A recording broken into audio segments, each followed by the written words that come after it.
Assalamualaikum warahmatullahi wabarakatuh. Perkenalkan, nama saya Rani Fitriani, Guru Bimbingan dan Konseling dari SMP Negeri 2 Banjar.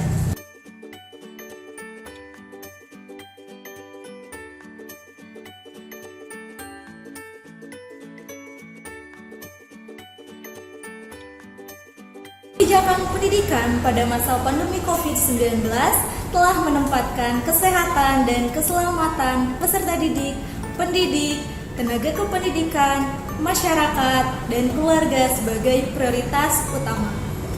Untuk mengatasi hambatan dalam penyelenggaraan pendidikan dan proses belajar mengajar di masa pandemi COVID-19, pemerintah pusat melalui Surat Edaran Mendikbud Nomor 15 Tahun 2020 telah memperkenalkan pembelajaran jarak jauh.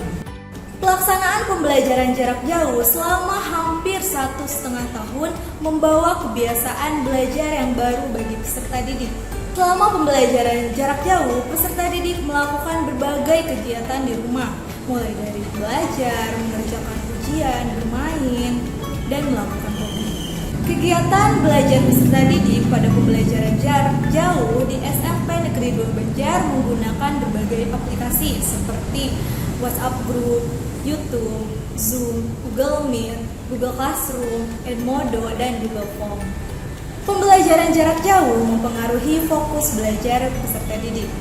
Berkurangnya interaksi sosial yang dilakukan sebelum pandemi seperti bermain bola di lapangan, mengerjakan tugas bersama, atau berkumpul di kantin sekolah membuat otak lebih sulit bekerja karena kurangnya petunjuk yang dapat membantu ingatan peserta didik.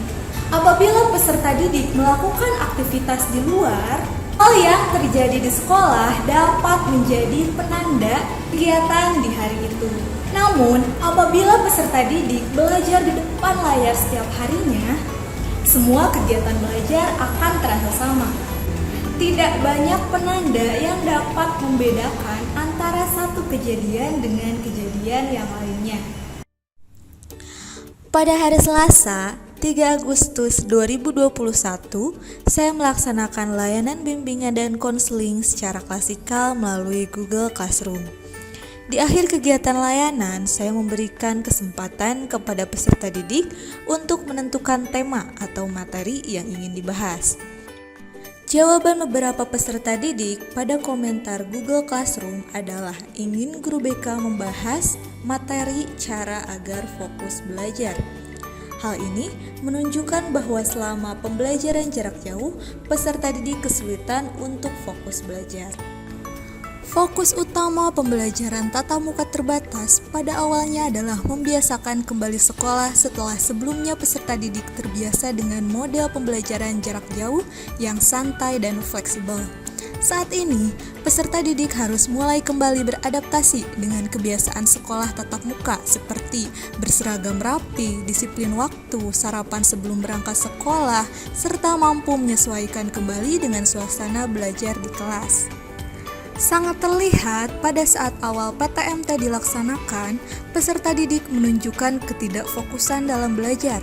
Saat pembelajaran di dalam kelas terdapat peserta didik yang mengantuk, sering melihat ke jam dinding, serta banyak yang melamun. Ketika diberikan sebuah pertanyaan kepada peserta didik yang bersangkutan, jawaban yang disampaikan pun masih belum nyambung. Berdasarkan hal tersebut, maka saya merencanakan untuk memberikan layanan bimbingan klasikal untuk melatih fokus peserta didik. Layanan bimbingan klasikal merupakan kegiatan layanan yang diberikan kepada peserta didik dalam satu rombongan belajar yang dilaksanakan di kelas dalam bentuk tatap muka antara guru bimbingan dan konseling dengan peserta didik. Perencanaan layanan bimbingan klasikal pada pembelajaran tatap muka terbatas dimulai dari mempersiapkan topik materi bimbingan klasikal yang dirumuskan berdasarkan masalah yang dihadapi peserta didik, yaitu melatih fokus setelah PJJ terus. Selanjutnya, menyusun rencana pelaksanaan layanan bimbingan klasikal. Adapun perencanaan melatih fokus peserta didik adalah yang pertama, mengecek kesiapan belajar peserta didik, meliputi kesiapan secara fisik dan kesiapan secara psikis. Kondisi fisik harus bebas dari gangguan penyakit dan rasa lapar. Kondisi psikis harus bebas dari konflik kejiwaan seperti rasa cemas, kecewa, patah hati, iri, dan dendam. Yang kedua, peserta didik harus mampu menghindari gangguan, di antaranya tidak duduk dekat dengan teman yang jahil dan mengajak ngobrol terus. Ketika mulai ngantuk, peserta didik dapat meminta izin kepada guru untuk minum atau meminta izin untuk cuci muka. Yang ketiga yaitu mengembangkan imajinasi berpikir peserta didik dengan cara mengajak peserta didik membayangkan dan memperoleh gambaran jawaban terhadap 4 hal yang perlu diketahui agar peserta didik dapat fokus. Yang pertama, apa yang dipelajari? Yang kedua, untuk apa mempelajari materi pelajaran yang hendak dipelajari? Yang ketiga, apa hubungan materi pelajaran dengan kehidupan sehari-hari? Dalam hal ini, apa manfaat yang dapat dirasakan oleh peserta didik ketika mampu mempelajari dan memahami materi tersebut? Yang keempat, bagaimana cara mempelajarinya? Selanjutnya, mengembangkan pola belajar aktif, yaitu mencoba untuk aktif dan berani mengungkapkan ketidaktahuan atau bertanya mengenai pelajaran yang tidak dimengerti kepada guru atau kepada teman. Dalam hal ini, guru jangan memberikan label atau judgement kepada peserta didik, karena energi negatif dari lingkungan seperti pemberian judgement dapat ditangkap oleh peserta didik. Assalamualaikum warahmatullahi wabarakatuh. Waalaikumsalam warahmatullahi wabarakatuh. Apa kabar semuanya? Baik. Baik, alhamdulillah. Fisiknya baik? Baik. Hatinya baik? Baik. Ada yang sedih? Ada yang galau? Bagus, bahagia semuanya berarti ya?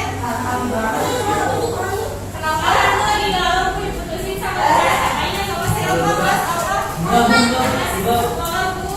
Sekarang siapa yang mau doa?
belajar sekolah, yaitu kesiapan belajar yang pertama. Yang kedua, menghindari gangguan.